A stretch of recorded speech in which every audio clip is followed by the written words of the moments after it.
Magandang araw po muli at muli po welcome dito sa Huntahan ng Bayan TV. Pag-usapan po natin itong naganap na hearing sa House of Representatives sa Kamara doon sa budget ng Office of the Vice President ngayong 2025. Panoorin po natin ito sandali. Yes, an inquiry regarding, he said, yes, and yes, please, I remind also our first persons to please act in a respectful manner. Pasensya na po, hindi po kasama sa poder ninyo ang pagpa-fire ng presiding officer ng hearing na to.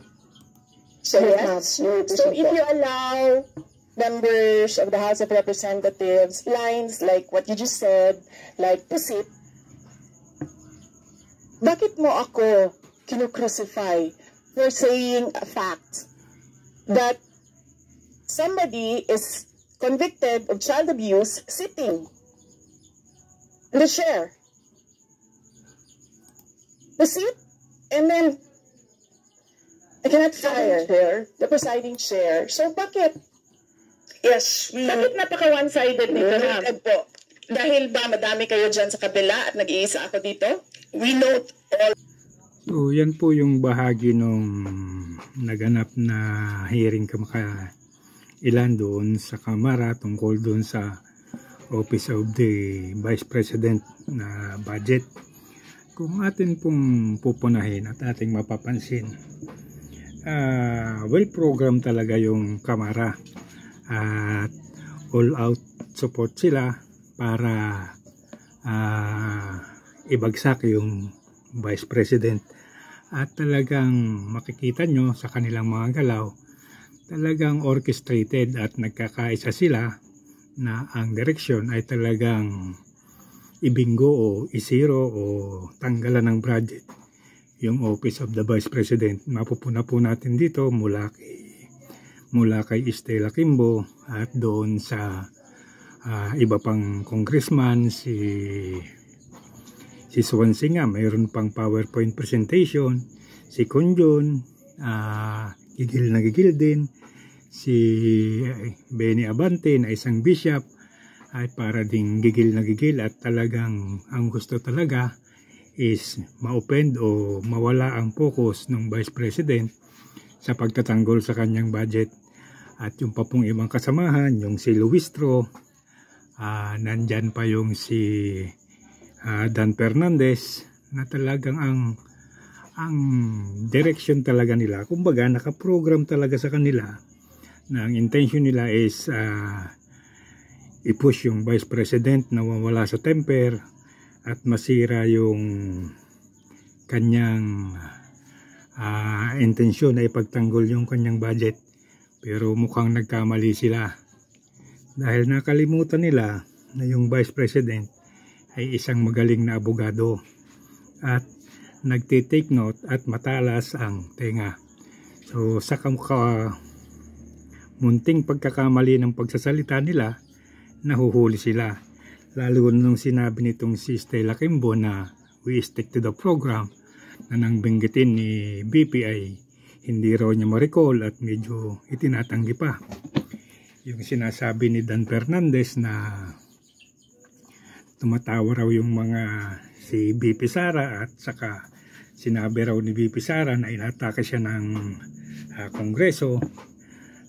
Maliwanag po na gawa-gawa lang ni Dan Fernandez at talagang ang intensyon nila sirain yung plano ng Vice President na ipagtanggol yung kanyang budget. Dito po natin makikita kung anong klaseng tao itong si Sara Duterte. Isipin nyo, humarap siya ng Kamara, mayroong 47 na congressman na magtatanong sa kanya at sa panig naman niya ay siya lang mag-isa. Kung may kasama man siyang staff ay hindi niya hinayaang sumagot sa mga tanong. At matatawa ka nga po doon sa ibang congressman kagaya nitong si Chua. Ang inuungkat pang budget ay noong mayor pa siya ng Davao. At ito namang sina Franz Castro, sina Brosas ay yung confidential fund ng 2023 na 125 million. So talagang ang intention is sirain yung depensa ng Vice Presidente. Pero ang nangyari po kasi, dahil masyado silang nagmamadali, masyado nilang talagang pinopokus yung program nila, nagipitin si Sara, nabinggo tuloy sila ni Sara at nagbuka silang mga kinder na walang alam. At isa-isa, nahuli talaga sila. At dito na lumabas yung pagiging abogado ni BP Sara. Inisa-isa niya yung mga puntos na kung saan napakabayas ng panig ng panel ng Kamara mula kay Estela Quimbo hanggang doon sa iba pang congressman. At matatawa ka sa kanila. Pagkatapos nilang masukol, di nila malaman kung paano mangangatwiran at di nila malaman kung paano ilulusot ng kanilang mga plano. Hanggang sa sinabihan tuloy sila ni Inday na dahil sa gulo nila, nagkakabuhol-buhol yung script at hindi nila maituloy-tuloy ang kanilang mga plano. Doon na nga lang sa parting si Luis Strong nagtatanong na hindi na raw niya babasahin kasi wala siyang panahong basahin yung mga sulat ng pero alam niya na kung ano ang laman. So lumalabas na para siyang manghuhula at napakagaling niya para malaman kung ano ang mga nakasulat samantalang hindi nila binabasa. So sa mga ganoong punto, naiisahan sila ni BP Sara at nagmumukha talaga silang mga kawawa na walang kaalam-alam. Kagaya nung kay Swansing na may PowerPoint presentation pa pero nauwi rin sa wala kasi nabisto rin siya doon sa kanyang plano. At yung kay Raul Manuel naman, ang nangyari tuloy, siya ang naisalang doon sa nagmukha siyang editor ng libro at pinagtatawanan. At ang isa pong napakasakit sa sinabi ni Inday, at ito ay talagang dapat pag-isipan ito ng House o ng pamunuan ng mga congressman o ni Speaker Martin Romualdez. Kasi po, yung sinabi ni Sara na bakit may isang convicted na kriminal na hinahayaan nilang sumali sa House panel para mag-interpolate doon sa nangyayaring question sa mga budget ng Office of the Vice President.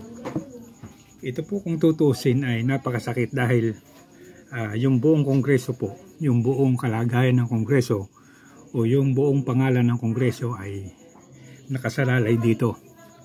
Kasi isipin nyo, ang sabi ni Inday, nagtataka siya bakit may isang convicted na kriminal na nakaupo sa House panel at nagtatanong.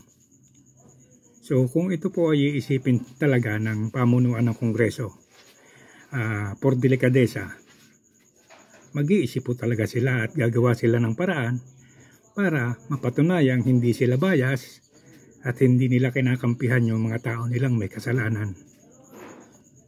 So kung si Martin Romualdez po sana ay gagalaw, dapat siya na mismo ang magkusa o yung pamunuan ng House na temporary o gumawa na sila ng resolusyon na alisin na sa pagka-congressman si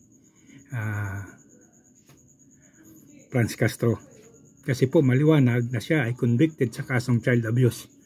So ito po ay isang napakasakit sa pamunuan ng Kongreso dahil lumalabas po ngayon na ang Kongreso ay mukhang serkero na lang. Mukhang masakit sabihin pero para kang nasa sabungan lang nanonood ng mga soltada. Kasi po wala na silang direksyon eh. Ang intention nila mas masunod yung mga plano nila kasi sa kasusunod nila doon sa mga plano ng kanilang speaker, nasasalang tuloy sila sa mga alanganing bagay at nauuwi sa wala yung kanilang mga pagsisikap. Ang sabi ko nga, dapat mayroon silang rehearsal at mag-practice sila kung paano ang gagawin kapag may mga ganitong hearing. Kasi isipin mo, yung si Joel Chua, yung congressman ng First District ng Maynila na napakaingay sa social media Abay, akalain mo ba namang itanong pa yung budget nung si Sara ay mayor pa ng Davao? So napakalayo kung tutuusin. Ang nangyari tuloy, nasupal pa lang siya ni Gloria Arroyo. Samantalang ito namang si Dan Fernandez ay kung ano-anong pinagsasabi. At nauwi napuntusan tuloy talaga siya ni Sara at nagmukha talaga siyang kinder na walang kamuwang-muwang sa kanyang pinagagawa. At ganun din yung si Benny Abante na isang bishop na malasanggano ang dating na nauwi rin sa wala. At napayuko na lang din kasi hindi nila maisip na ganoon ang magiging direksyon ng utak ni Sara. So ito pong mga ganitong bagay ay matatawa ka na lang. At dito makikita mo kung gaano katatag ang paninindigan ng ating Vice Presidente.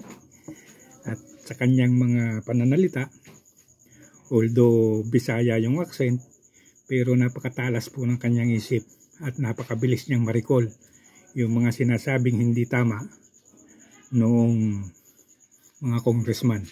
Kaya po nung magsalita si Kimbo na we stick to the plan, talaga pong nagrehistro kay BP Sara yon hanggang tinanong niya si Stella Kimbo kung ano yung planong we stick to the plan, at nasabihan tuloy silang ayusin ang ginagawa kasi nagkakabuhol-buhol yung kanilang mga script. So sa ganitong pagkakataon po makikita natin kung gaano katibay ang ating Vice Presidente at kung gaano siya katatag sa pagharap sa responsibilidad. At dito pa lang sa ganitong bagay makikita nyo na kung anong klaseng tao ang ating Vice Presidente.